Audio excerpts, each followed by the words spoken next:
Today's lab is studying Archimedes Principle. We've studied Archimedes Principle reasonably carefully, I think, in class. And today we're just going to check and see if the predictions of Archimedes Principle are indeed correct. So Archimedes Principle says that the weight of the displaced fluid is equal to the buoyant force. And so I have all of this background to lead you through. The force buoyant is equal to the density of the fluid times the volume displaced times g. What we're going to do is make direct measurements of that. So I need to read the scientific method myself to make sure I guide you correctly on this. Your observation must relate to floating and sinking, and the hypothesis must apply Archimedes' principle to explain it. So you see something like, I saw a kid throw this into the water and it floated, or it sank. And that must be because, and you explain it by Archimedes' principle. So what are we doing? Our test is going to be testing to see if the predictions of Archimedes' principle are correct. So notice it's anticipated that most students will choose tests that can be conducted in the laboratory with equipment listed above. If you make appropriate arrangements, you could use the swimming pool and do other things. That would be acceptable. You just need to make sure you have it worked out. So the procedure, what you have to do is complete these steps, and then on top of these steps, do whatever you're going to do for testing your hypothesis. So first, you calibrate the system. So I have the system pieces here. I'm going to set it up. This here is our force sensor. Just plug it in. As you've done many times, it only goes one way, and it's not that way. I got to turn on the power. And this will measure up to 50 newtons. How many grams or kilograms has a weight of 50 newtons?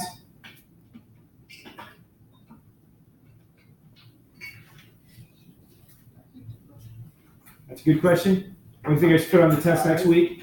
Yes, we have a test next stinking week. I didn't realize it, but our trusty lab assistant / tutor pointed out to me, and I looked it up in shock and found out that she was correct. And no, that won't be on the test. So let's just do the calculation since it looked like people didn't have that.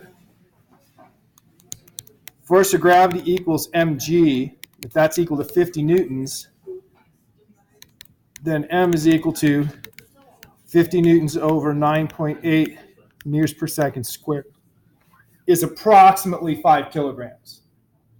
Right, it's a little bit bigger than 5. So I should be fine with any of my masses. Well, not this. No, this one's 1 kilogram. Any of my masses should be fine, but I usually calibrate it with a 50-gram mass, which is missing. So I'll calibrate with a 100-gram mass today. So the first thing about this is it has a little button. I want to make sure I have it as vertical as I can. It has a little button that says 0. The older one said tare, so it might say tare instead of 0. These things tend to go out of calibration over time. So you kind of want to pay attention to that 0. The first thing we need to do is calibrate this thing. So let me go to our capstone to calibrate. Now I'm going to make sure, is it connected? Yes, it's connected because it doesn't have that yellow triangle. Click on calibrate here. I want to calibrate my force sensor. Next, I want to choose the 2 standard, which is the one that was selected. Next, and then it has standard value of 0. Well, as luck would have it, I have nothing hanging from it right now. I'm going to press the 0 button. Didn't find any more. So I press the 0 button, and then I click next. Actually, set current value to standard value. And yeah, not next. And then it says 50. Now I'm doing 100, so I'm going to change it. And notice that said 50 newtons. I'm not putting 100 newtons on there, am I? I am putting 100 grams, or 0.1 kilograms, 0.1 times 9.8 is 0.98 newtons. So I'm just going to type in 0.98 newtons. Got to remember to hang it. Now I'm going to, one last time, zero it before I put this on. If I zero it after I put it on, I screw everything up. Hang this from there. And click the little button to set current value. And so now I have a calibration. And it's kind of hard to see, but the bottom number, this number right here, is showing what the force is hanging on it as it's sitting there. It fluctuates. Remember, whenever you take data, you need to have uncertainties. Your uncertainty is going to be, in this case, based on how much is this thing fluctuating. What I tend to do, you'll notice that in my graph, I have here digits and here a graph. I just graph the values, choose a representative area, take the average, that's my value. Take the standard deviation, that's my uncertainty. Makes it easy. Okay, I have to make sure I finish here. If I hit cancel, I undo my calibration. So finish. Now it's calibrated. I'll close the calibration thing. Now I'm ready to take data. To take data, I'll actually take data with this. First thing I need to do is to get a piece of string. This high quality string, I don't know. I think I said earlier this year, I just want to get rid of this stuff, and somebody said they had a way. If I were to just throw it in the trash, I would be rid of it. But I can't throw stuff away. It's a flaw, I suppose.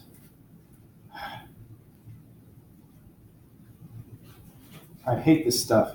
If I could at least have what I would consider a single strand, I'd be good.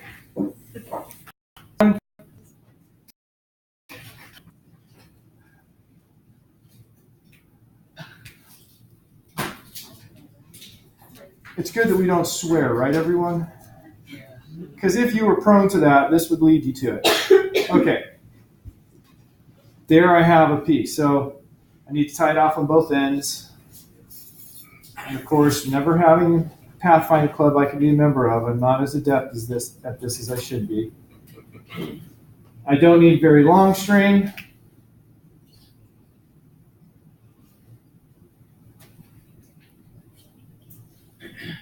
There we go. So I'm ready to go. I'm going to put the string on here. That's too long of a string, just for the record. Because I am lazy, don't be lazy, folks. I'm doubling my string over, and that should suffice. So I'm putting it on here, and I'm going to zero it before I start, just, for a good measure.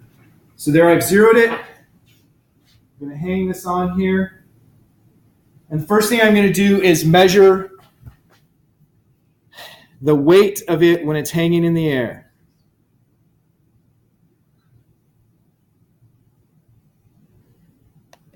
So there it is. I started it when it was just hanging, so there's nothing special. I'm just going to take this bad boy and turn on my statistics tool and tell it to give me both the mean and the standard deviation. And then I'm actually going to do something that's kind of stupid. If you were going to print this, you wouldn't want to do this. Yeah, that didn't make it much better. I was zooming to try to make it so it looked better. I need to read those. It's 0.984 and 0.005. And so I have, for this right here, that one,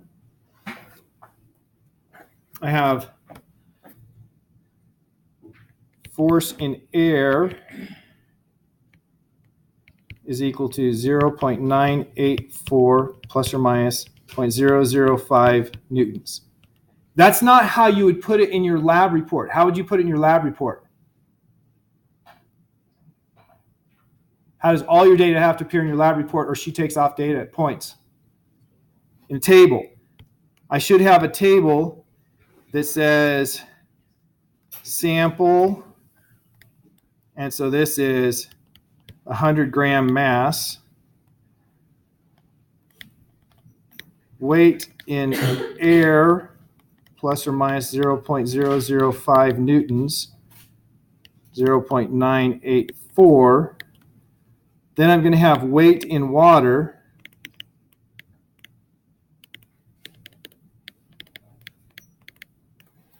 And so I have to go to the next step. Now, the next step, I need the water.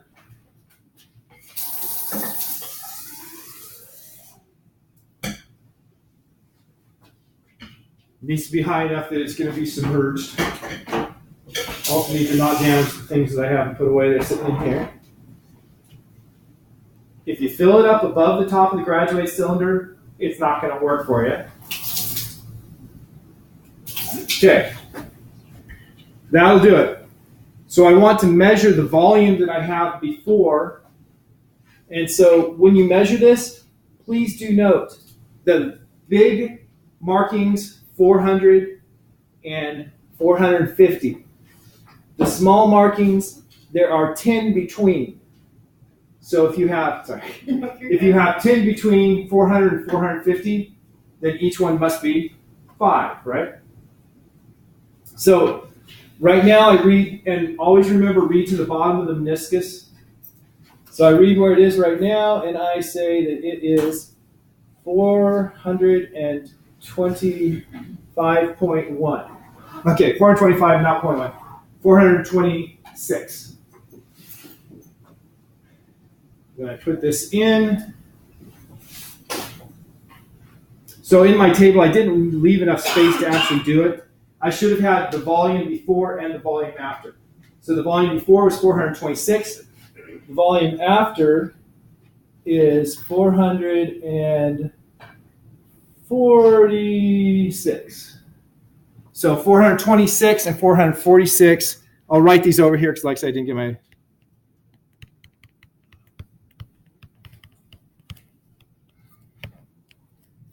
And I put an uncertainty for my measurement. I'm going to put an uncertainty of 2 milliliters. What did I say? 446. And then I need to measure what the force is at this point. So I'm going to go back here, do another trial. Just let it go long enough for me to feel comfortable with my number. And I have 793, standard deviation 0.004. That's, roughly the same. So 793. Or 0.793. So I have my weight in air, my weight in water. I have the volume displaced. That's my data for this sample. I'm done with this trial. Now in the analysis, what am I going to do? Well, first I'm going to calculate the buoyant force. How do I calculate the buoyant force from these numbers? And I would have another column in my table. My table should have a column. It should have the sample, the weight in air, the weight in water, the buoyant force. Buoyant force doesn't need to have an uncertainty because it's a calculation. And then it should have the volume initial, the volume final, the volume displaced, and then the calculation of the buoyant force from Archimedes relation. And then we'll have the percent error of difference. One more column besides what I have already. I still ran out of space. So my volume initial here was, my force buoyant. How do I calculate it? You should have done this for the homework that was due last night. Right? Or was it last night? Or maybe it's the homework that's due tomorrow. How do I calculate the buoyant force based on these measurements? Just the difference, just like was done by the students at the end of class last period. So the buoyant force in this case is 0.984 minus 0.793, which is, I can't imagine I'm going to do this in my head because I'm not a true idiot. 18 minus 9 is 9. 0.091 newtons. Is that right, everyone? No, 0.191. Okay, so I'm kind of an idiot. 0.191. My volume initial there was 446 or 426. The volume final was 446. What's the volume displaced then? This is real tough, folks. How do I find the volume displaced? Difference between them. So that's 0.02 or 20, excuse me, 20 milliliters. Force buoyant. How do I calculate the buoyant force then? It's the weight of the water. Okay, it's the weight of the water displaced, and we have the equation for it right here. 10 to the third kilograms per meter cubed. The volume displaced is 20 milliliters.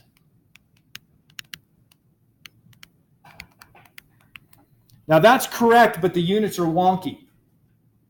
How do I correct my units?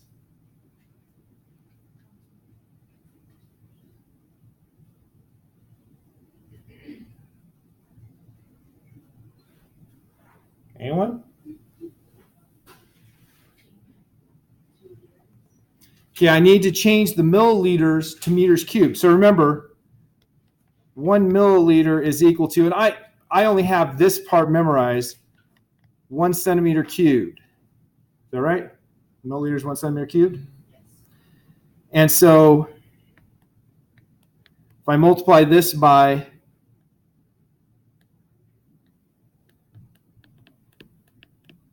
1 meter per 100 centimeters, and because that's cubed, I have to cube it, then that should be able to get this into meters cubed as well. So I'm going to take that number and 1 over 100 raised to the third power is 1 over 10 to the sixth. So I have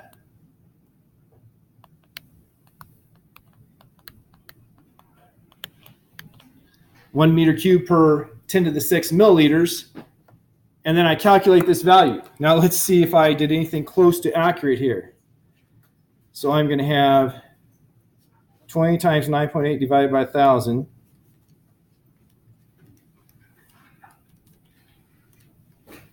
And I have equals 0.196. Whoops, wrong place.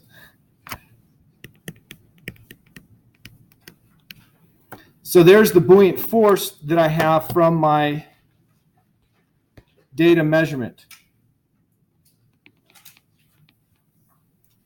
Do the two agree?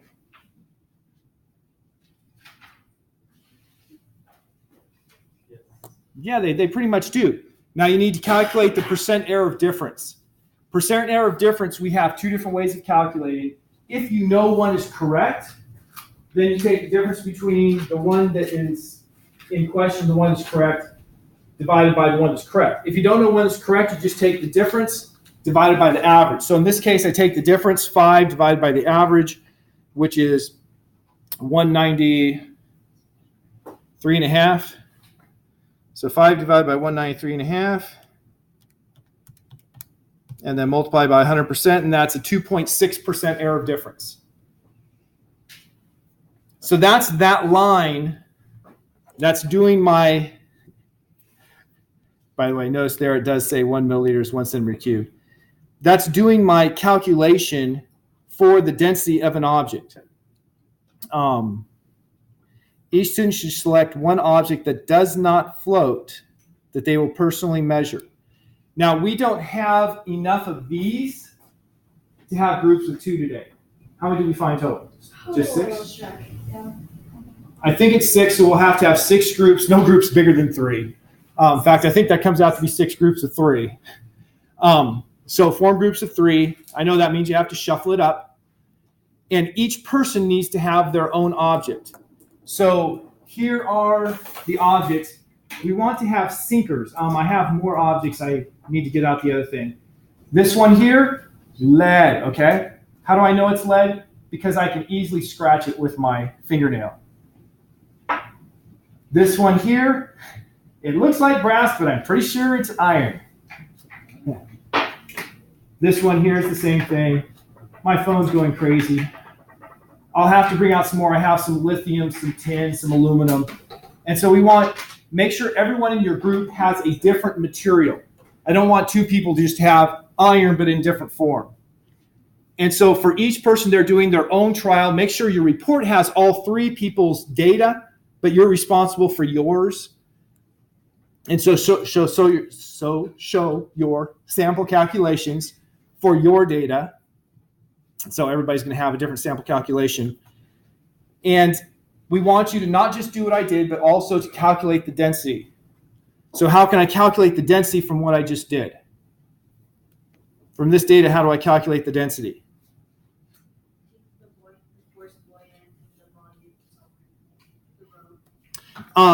Okay, I can take this force here, the measured force buoyant, and then I have to take the volume, which I have here, and the acceleration of gravity, take that force buoyant, and, well, actually,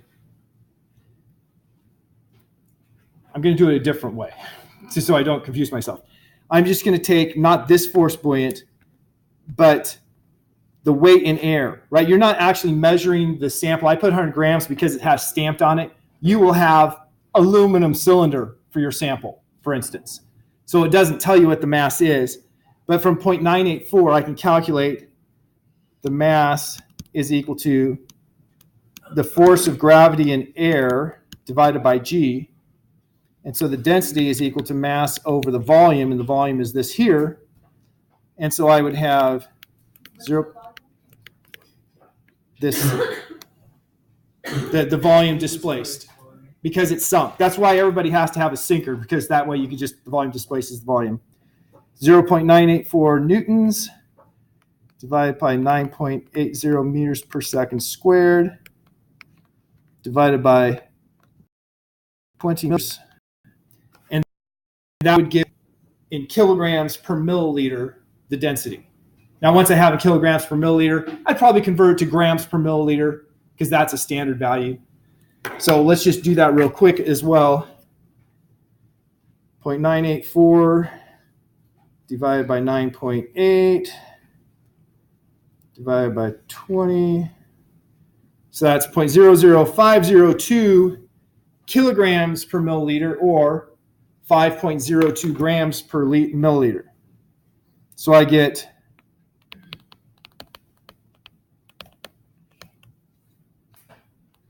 and then I want to look up what the density of my material should be and compare them.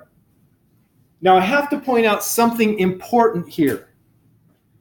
My volume displaced was 20 milliliters. What was my uncertainty for volume measurements?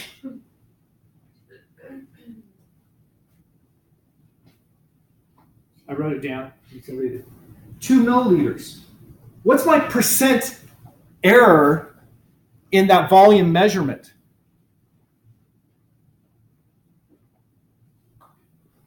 Sorry, say out loud.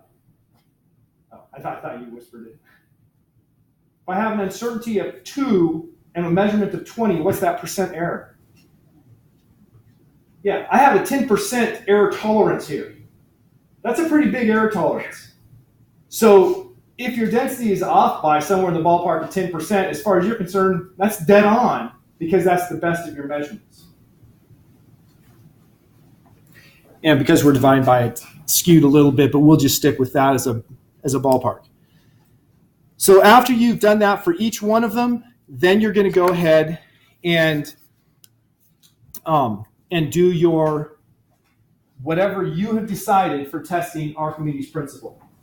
Now, if you do a floater like this here, you need to have something to tie off to. It's got a little nail. I can pull that out and tie off to that. If you do a floater, when you have it in water, don't worry about making a measurement of the force. Just record the force as 0 when it floats, because you know how much force do you have to add to make it stay up? 0 if it's floating.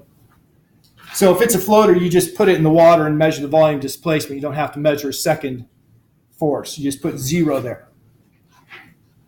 Any questions? Yeah? Do we have to do a floater, or is it just... No, I do not believe you have to, if you do. Other questions? Okay. 3 groups of 6. Go ahead. Have at it. Vice versa.